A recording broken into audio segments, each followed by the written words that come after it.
The world didn't collapse in fire, it ran out of fuel. When the lights went out and the engines stopped, humanity faced its most desperate hour. What happens when survival means conscription, and loyalty is measured in liters? Stick around till the end, and if this story pulls you in, hit subscribe for more world-shaking tales that make you question how close fiction really is to our future. It started with the numbers on the news ticker, quiet, harmless, just digits and decimals trickling down like sand through an hourglass. The global fuel reserves had dropped below 20%, and no one panicked, not at first. People laughed at the idea of running out of gasoline, mocked the headlines about the great shortage, as if it were another media stunt. But when the first power grids collapsed across Europe, when airliners were grounded, and refineries went silent, laughter turned to silence, and silence turned to fear. Governments across continents called it the fuel situation, as though softening the name could lessen the catastrophe. Behind those sterile words lay chaos, empty highways, frozen supply chains, darkened cities, and a population unprepared for a world that suddenly couldn't move. Then came the draft. At first, it was just volunteers. Young men and women promised extra rations, small fuel credits, maybe a seat on an evacuation transport if the crisis deepened. But as the days grew colder and the skies turned gray with the smoke of dead engines, the word volunteer disappeared from the announcements. Every able-bodied citizen between 18 and 35 was now enlisted in the Energy Reclamation Corps. Their mission was simple: reclaim whatever energy could be salvaged from the old world. Dismantle vehicles, strip ships for fuel cells, harvest solar panels, dig up the last reserves hidden beneath abandoned rigs. The irony was thick. The world that once ran on greed now ran on desperation. Among them was a 22-year-old mechanic named Elias Kane, drafted from the rusting suburbs of what used to be Detroit. He'd grown up fixing cars with his father, learning the sound of combustion like others learned music. But now, the hum of an engine was a relic. Elias didn't believe in the cause, he believed in survival. Each morning, he woke to the sound of military trucks, still fueled somehow, carrying conscripts deeper into the reclamation zones. Their uniforms bore the mark of the United Resource Federation, a coalition of surviving governments that promised order through obedience. Fuel credits replaced currency, and the black market thrived. There were whispers that the Federation still controlled a secret fuel reserve buried in Alaska, guarded by armed drones and bio-locked silos. Elias didn't know if it was true, but it didn't matter. His job was to tear apart the past, one machine at a time, while the officials built a future powered by the few who obeyed. The work was brutal. Crews dismantled what was left of the interstate fleets, buses, trucks, and military transports gutted for scraps of biodiesel or lithium residue. Drones hovered overhead, scanning workers for compliance.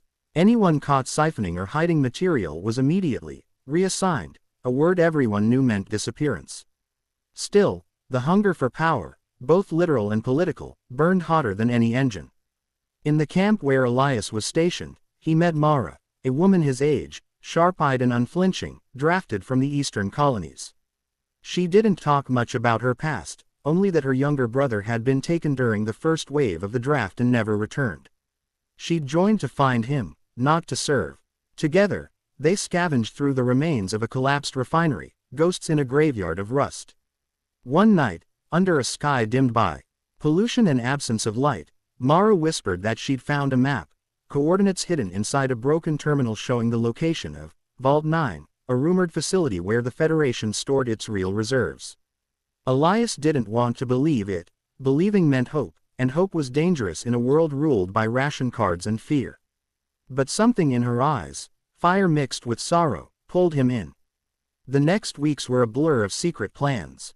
They saved what little fuel they could, stealing drops from maintenance tanks, hiding it in hollow tools and air canisters. The risk was immense. Surveillance was everywhere. The Federation preached unity, but enforced it with drones and neural scanners. Each morning began with a broadcast from the Chancellor: fuel is the blood of civilization. To waste it is treason. To preserve it is patriotism. The words echoed through loudspeakers, a hymn to control. But Elias saw the truth. There was no preservation, only exploitation. The draft wasn't about rebuilding, it was about control. The more people were forced into labor, the fewer questioned the power behind the Federation's polished slogans. When Mara disappeared one evening during a salvage run, Elias knew something had gone wrong. Her ID tag was found near a burned checkpoint, and her name was erased from the daily logs. That night, Elias made his choice. If he stayed, he'd die slowly under the Federation's boot. If he left, he'd die quickly, but at least on his own terms. He packed his stolen fuel capsules, an old pistol, and the map Mara left behind. The coordinates pointed north, Alaska.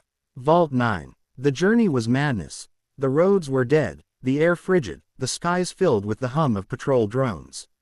But Elias moved at night, guided by instinct and desperation. Along the way, he met others, drifters, deserters, families on foot dragging their lives in carts. Some offered shelter, others betrayal. The world had turned feral. In abandoned towns, he saw posters urging loyalty to the Federation, report hoarders, earn credits, fuel the nation. Each one felt like a knife. After weeks of travel, frostbitten and half-starved, Elias reached the mountains of Alaska. There, hidden beneath the snow, he found it, a massive concrete structure guarded by automated turrets and electric fences. Vault 9. The air around it reeked of ozone and secrets. He observed for days, watching convoys of armored transports arrive and depart. They weren't carrying fuel to distribute. They were hoarding it, consolidating the last remaining reserves for the elite, the upper tiers of the Federation who lived in floating cities above the chaos. It was true, the people were starving and freezing while their leaders flew in skyward sanctuaries powered by stolen fuel. Rage replaced exhaustion. Elias infiltrated the facility through a maintenance shaft, crawling through metal corridors humming with generators. Inside, he saw tanks, massive reservoirs filled with crude and hydrogen, enough to power continents. And then he saw something worse. Rows of cryogenic pods, each labeled with names and ranks. Mara's name was there. She wasn't dead. She was part of an experiment. The Federation was preserving selected individuals, freezing them to repopulate the Earth once the crisis ended. Humanity's restart, chosen by power. Elias broke her pod open, reviving her with shaking hands as alarms blared. When she gasped for breath, her first word was, "Run." Together, they fled through the labyrinth as drones swarmed. But Elias had one last plan. Deep inside the control room, he triggered the emergency purge protocol, a failsafe designed to destroy the facility if breached. As the walls trembled and sirens wailed, he uploaded a signal to the remaining world networks, broadcasting the truth. The Federation has lied. The fuel exists. They're saving it for themselves. The message spread like wildfire across underground channels, igniting rebellions in camps across continents. The fuel riots began that night. Mara and Elias escaped through an emergency tunnel, watching from a distance as Vault 9 exploded in a column of fire and smoke that illuminated the frozen sky. The blast echoed across the tundra, a requiem for a dying world. But amidst the ruin, people rose.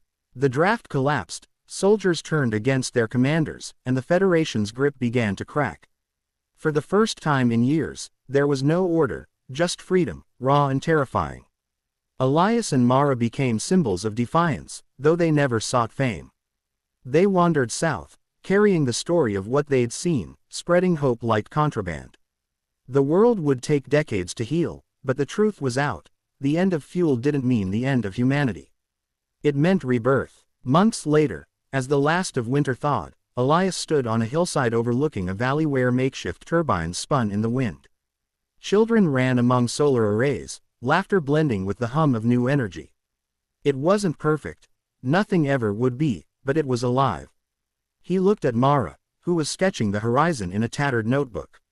She smiled faintly and said, "Maybe this is how it should have been all along." Elias nodded, his gaze distant. The world had burned, but from its ashes came light, real light, not the artificial glow of domination, but the spark of renewal. Somewhere far above, the remnants of the Federation's cities drifted aimlessly, their fuel reserves useless without control. The irony made him laugh. Power had always been an illusion. What mattered now was connection. People powered people. Years passed, and the story of the draft became legend. Historians argued about its truth. Politicians tried to rewrite it, and survivors whispered about the man who lit the fire that ended the age of oil. Elias never cared for legacy. He lived quietly, fixing windmills and teaching children how engines once worked, not to restore the past, but to understand it. The last entry in Mara's notebook read, "The world didn't end. It simply ran out of excuses." And that, perhaps, was the greatest revelation of all, that scarcity had forced humanity to rediscover meaning. The fuel situation wasn't a disaster, it was a reckoning. When the last drop was gone, people finally realized that the real energy source had been each other all along. If this story made your heart race and your mind wander through the ruins of a world too close to our own, don't just scroll away. Tap like, share, and subscribe, because stories like this remind us that the future isn't written by those in power, but by those who dare to question it. Join the revolution of readers who still believe in truth, hope, and the spark that keeps humanity alive.